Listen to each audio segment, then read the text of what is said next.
cheating wife and ruined life. My wife had been working on her special project for 4 months now. It wasn't her personal project, but she was the lead person and was responsible for its success.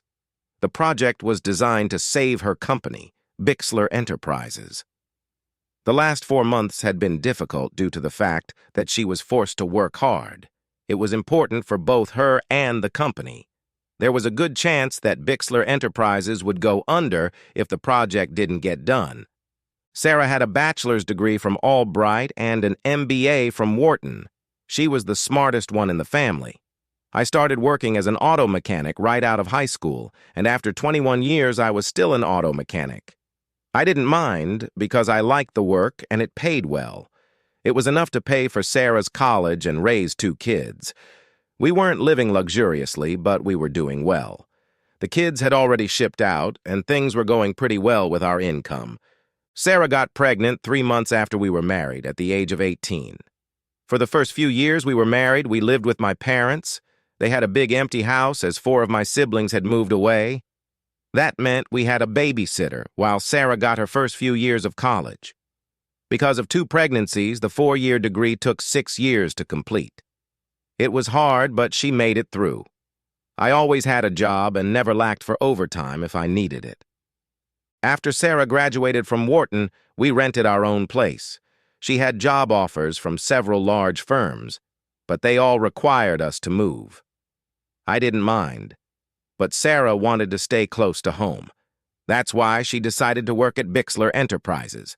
It paid well, but most importantly, it gave her responsibility and the opportunity to advance. Sarah was a hard-working, dedicated employee. The presentation is Thursday at the Radisson Hotel in Philadelphia. I took a few days off work to assist her as needed.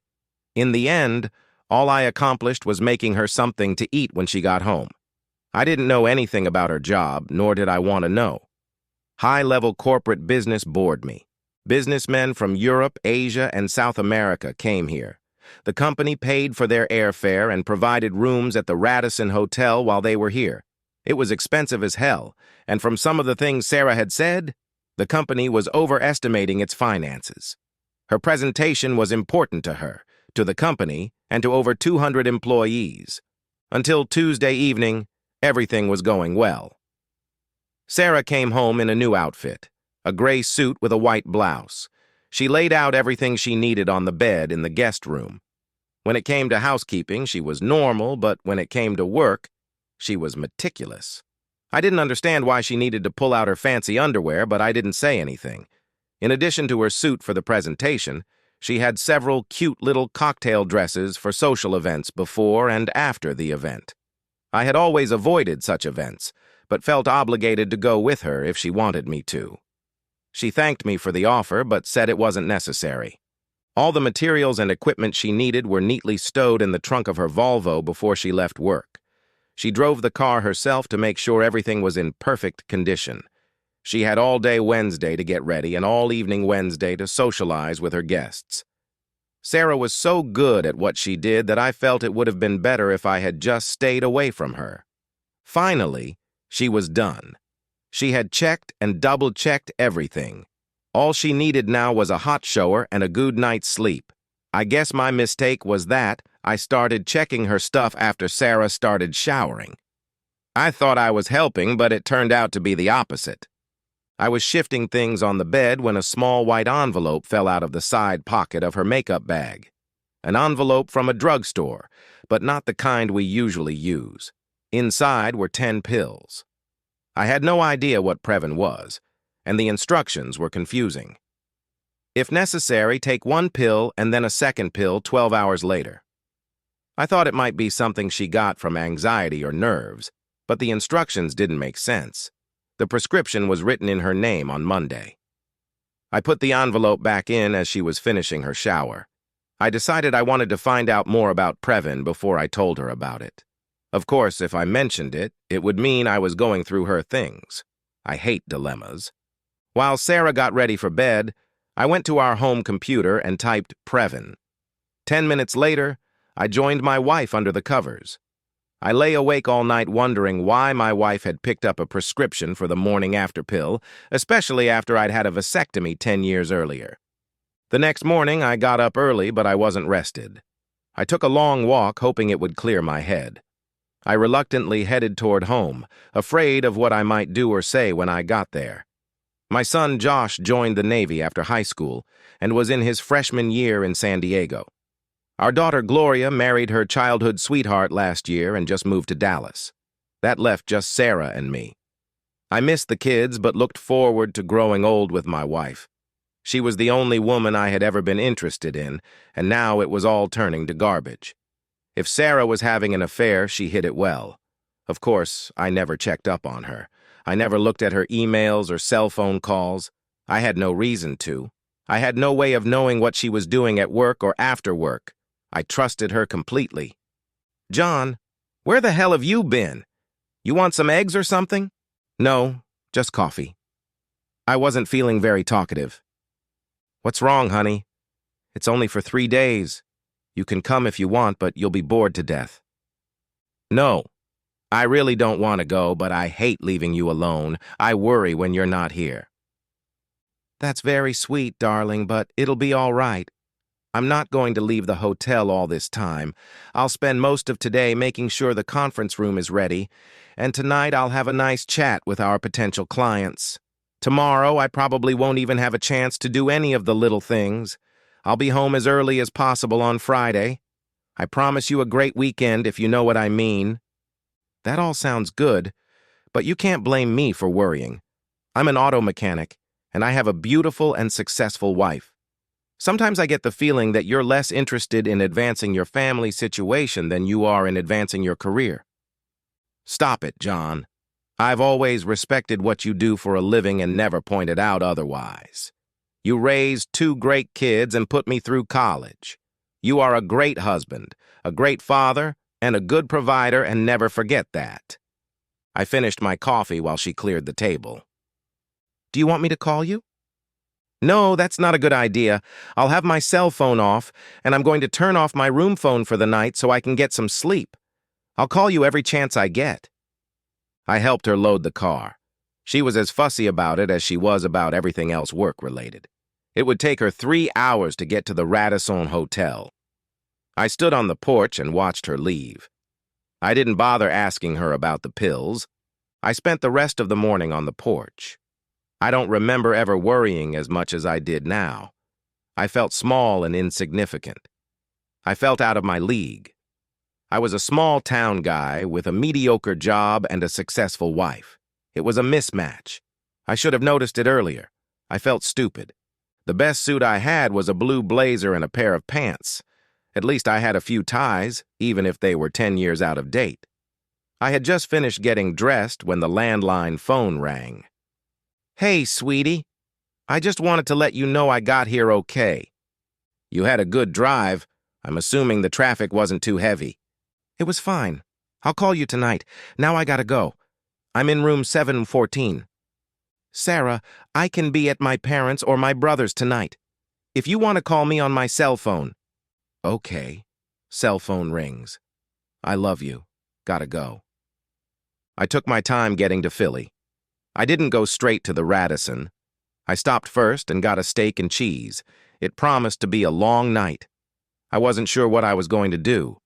I parked in the hotel garage and just waited. Sooner or later, I had to enter the hotel. I just couldn't decide when to do it. The ringing of my cell phone helped me make my decision. "John, I just wanted to let you know that everything has settled. I'm going downstairs now to meet people and have dinner." "You didn't forget anything, did you?" "No. Everything's fine. I've got everything in my room for tomorrow." "Do you need anything?" "No, John. Relax. I'm going to turn my phone off. I'll call you tomorrow morning." "Okay. Have fun." "It's not fun, John. It's work." I didn't look too out of place. The lobby, restaurant, and conference rooms were full of people, so I could remain inconspicuous. There was a cute little brochure that showed the layout of all the hotel rooms. I wandered through the different rooms and stopped at the walls, looking around at the crowd. I had no idea what I would do if Sarah saw me. I would find out if and when that happened.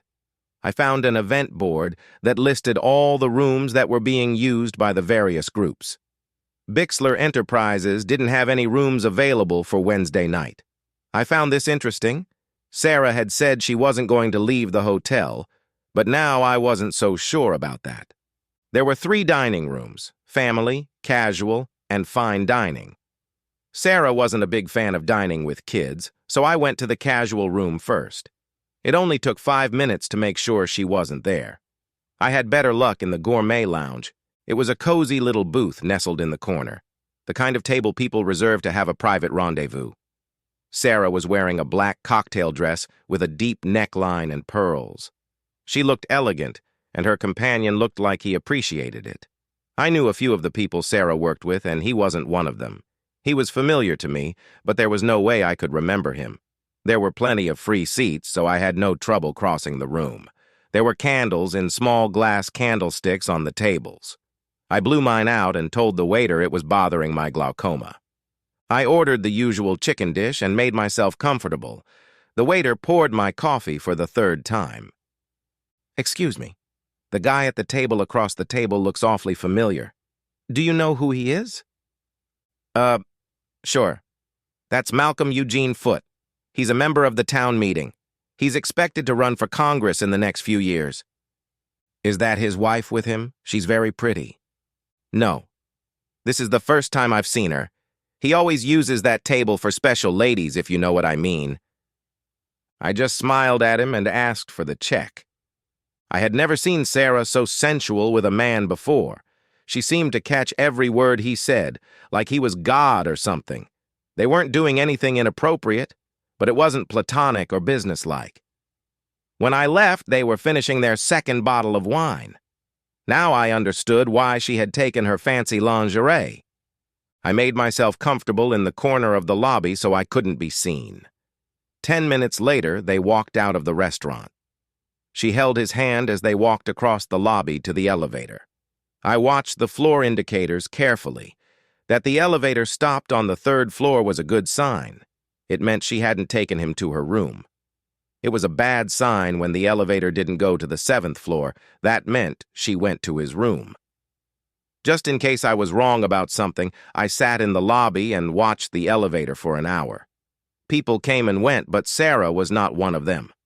I got my empty suitcase out of the car and walked up to the front desk.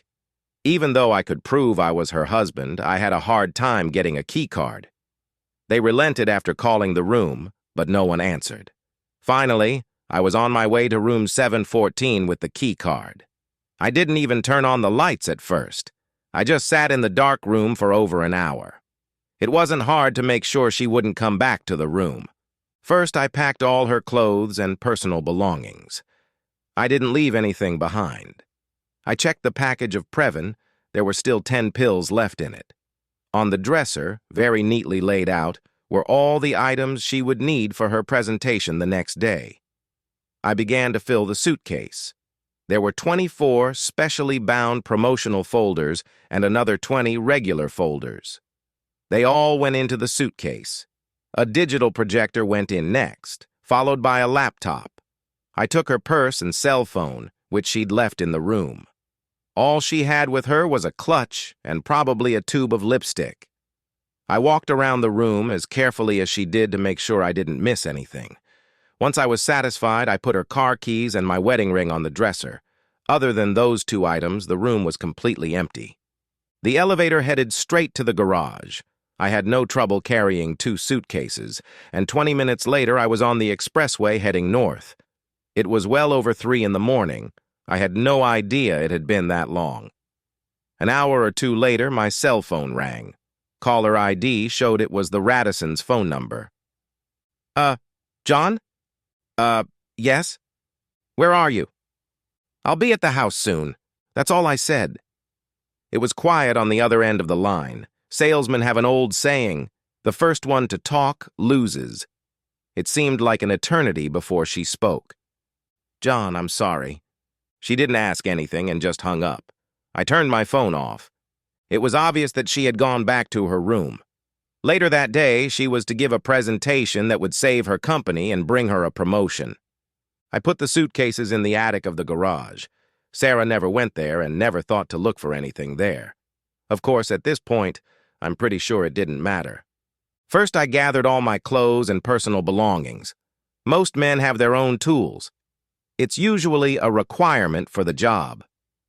I stopped by the store, loaded mine into the Subaru, and picked up my last paycheck. By then, the banks were already open. I didn't have to do any fancy money and asset manipulation. I just withdrew all the money from my accounts. I had lunch in Hagerstown, Maryland. I had enough money to live on for a few years, but I knew I would be looking for a job very soon. Sarah and I were alike in that. We both loved to work. I'm going to miss her. I killed a couple hours in the Luray Caves and rented a room near Whiteville. I had no idea what I was going to do. It was Saturday, and I found myself sitting at the Chattanooga Aquarium watching nature I had never seen before. I spent a few hours just relaxing and decided it was a good place to be. I bought a year pass to the aquarium, and by dinner time I had a place to stay. It was a mobile trailer in the park, but it was furnished and cheap. I didn't need much. First thing Monday morning, I was going to get a job. A good handyman can always get a job, especially if he's willing to work hard. I could remain inconspicuous until it was time to renew my driver's license or car tags. I'll worry about them when the time comes. Sunday afternoon, I called Gloria. I felt obligated to let her know what was going on, but Sarah had already told her. She was pretty frank with Gloria about what happened. She said she cheated, I caught her, I left, and she lost her job. I felt bad that she lost her job, but that was the price she had to pay. I asked Gloria to tell Josh what was going on the next time she talked to him. I also told her that I would call about once a month to check on how things were going. I didn't tell her where I was. By noon the next day, I had a job.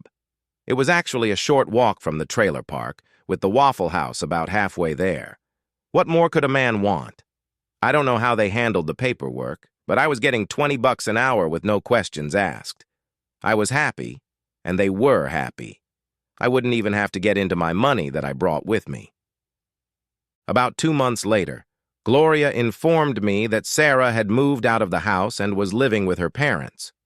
Gloria didn't know anything else, but was happy that I was settled and doing well.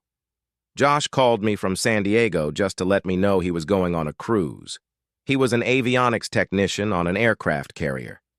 He tried to explain what he actually did, but it was over my head.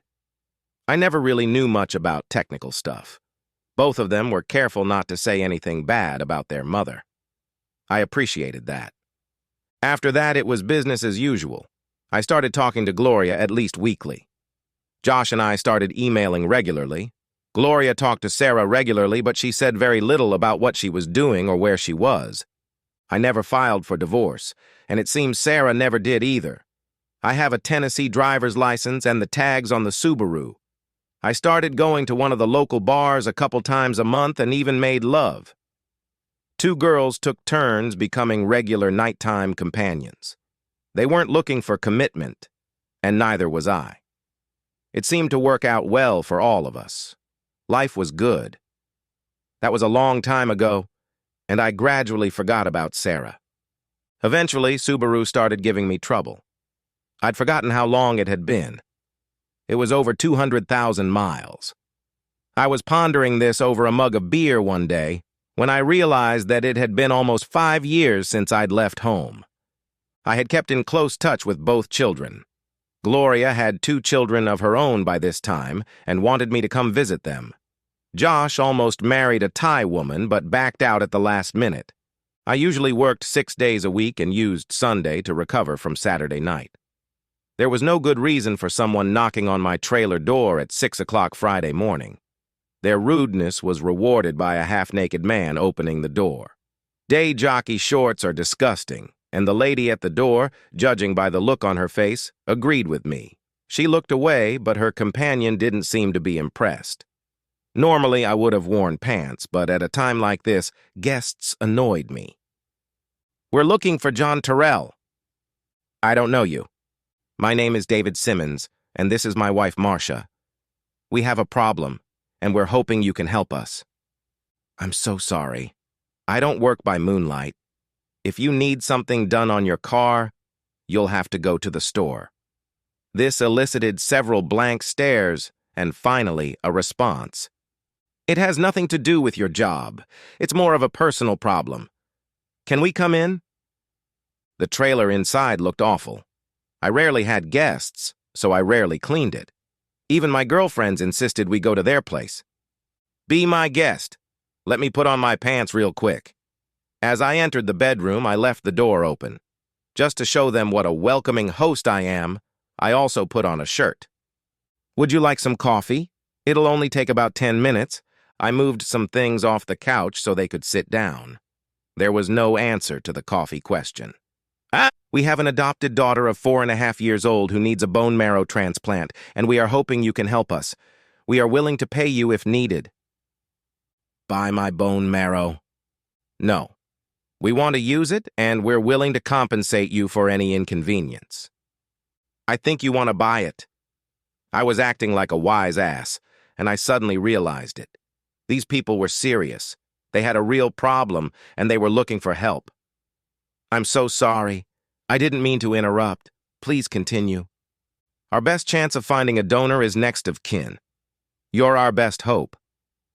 Watch this. I don't mean to be a smartass, but I think you got the wrong guy. When was your daughter born? She'll be 5 years old in July. Marcia Simmons spoke for the first time, and she sounded sincere.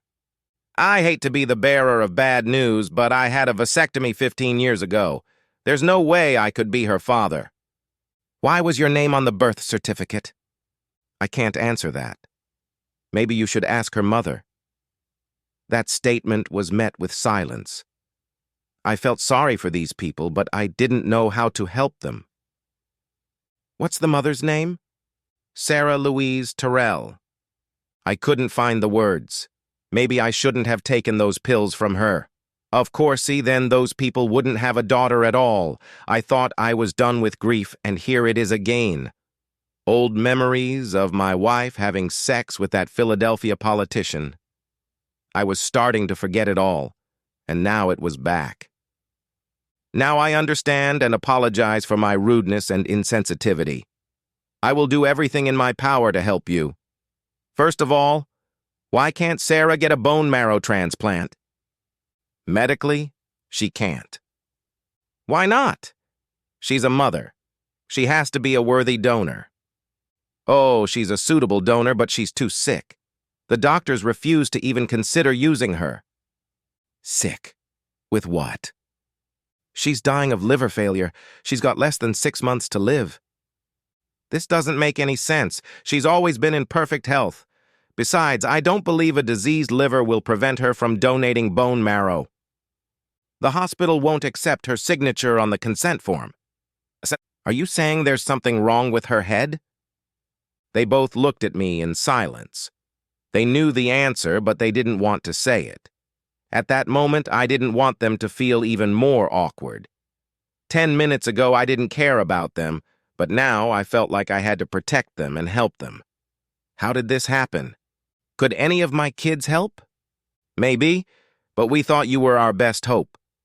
Why don't you go after your father, your real father? We thought it was you. We have no idea who else it could be. Sarah didn't tell us anything about another possible father. In fact, she was in no condition to explain anything, Marcia added. We got most of our information from the adoption agency. I had to get coffee and go to the bathroom. Excuse me for a moment. I left my guests sitting there while I brewed the coffee. It only took a few minutes. I tried to be discreet. I'd embarrassed Marcia enough already. Where do you live? Westchester, Pennsylvania. I'll make you a deal. If I tell you who your daughter's real father is, you have to promise me you'll pursue him relentlessly until you get what you want. What are you talking about? Your daughter's father is a prominent politician in Pennsylvania. He will, of course, deny everything and will probably provide you with legal documents to stop your efforts. If you agree to push hard enough to get him to admit that the child is his, You can shame him into getting a bone marrow transplant. That's what you want, right? Yeah, sure, but how do we do that? I don't know. I'm a mechanic. I work metal for a living. I think the best way would be to use television, radio, and newspapers. Politicians will do anything to avoid bad press. Do you have any friends who might be able to help? Well, now they were both smiling. I must have said something that gave them hope. I think we can do this. Who is he? Malcolm Eugene Foote. He's running for U.S. Senate. I bet he'll do anything to avoid bad publicity. Coffee was ready, but David and Marcia couldn't wait to get home. Before they left, I told them how to contact Gloria and Josh in case they needed them. I was sure they would help. I also had them tell me where Sarah was. I would most likely be in Pensacola before they even got back to Westchester. I got a haircut and bought a new shirt. Sarah was a cheater who had ruined my life, but I still wanted to look good when I saw her. It was another trailer, but this time it was a nice new double. There stood her Volvo with a flat tire and a broken windshield. The woman who opened the door wasn't Sarah. She looked like she'd been doused hard and left soaking wet. She was at least 45, maybe 50, and must have had a hard life. The lack of makeup didn't help, and she just looked awful. I didn't get a chance to open my mouth. Hi, John Terrell. I never expected to see you here. I had to use the old line. You're putting me at a disadvantage. Sherry Hart, come on in, honey. Can I get you a beer? No, but thank you. I'm here to see Sarah. Sherry walked across the room and stopped at the buffet in the dining room. Here she is, John. Look all you want. Her hand pointed to a brass urn that stood in the middle of the empty buffet. I guess I was too late. I didn't move, just stood there staring at the container in front of me. Could I have a beer now? Sarah moved to Pensacola after she gave the baby up for adoption. She bought the trailer with the money she got from Bixler Enterprises after she was laid off. She had a profit share, 401k, and vacation and sick leave. She eventually took a job at a local garment factory where she worked in the shipping department. That's where she met Sherry. Sherry rented a room from Sarah. Every dime Sarah made went to booze. She started with wine and gradually switched to stronger drinks, the cheapest ones. Eventually, she lost her job because of her drinking and was forced to use her savings. She never dated anyone or went out anywhere. Sherry stayed with her, paid her utilities, and bought food that Sarah wouldn't eat. It took her over 3 years to kill herself. Amazingly, she had a will and left me a double trailer and a Volvo. Sherry explained that Sarah was so upset about what she had done that she just gave up. She didn't try to prevent the pregnancy or even terminate it. The adoption had been arranged months before the baby was born. She never went back to work except for black jobs, which she did poorly. Sherry said that Sarah didn't seem to have any ambition or purpose in life. Sarah talked about me a lot, but was afraid to try to contact me. Gloria gave her my number, but she never called me. It was as if her one-night affair had hurt her more than it had hurt me. I was there for 2 weeks, and then I sold Sherry's trailer for $1 and got $1,000 for the Volvo. 2 days later, I was in Westchester visiting my new friends, David and Marcia. Malcolm Eugene Foote resisted at first, but David and Marcia turned the screws until he gave in. He insisted on DNA tests, which proved he was the father. To save face, he was more or less forced into a bone marrow transplant, which was successful. Malcolm's political career and family life did not make a favorable impression either. His decline in the polls was so rapid that the party replaced him with another candidate a few months before the election. His wife filed for divorce and was very public about it. Sarah and I are now traveling to Dallas to see Gloria and my grandchildren. I don't know how long I will keep Sarah with me. Probably until I have someone. The end! Subscribe to my channel! Thank you.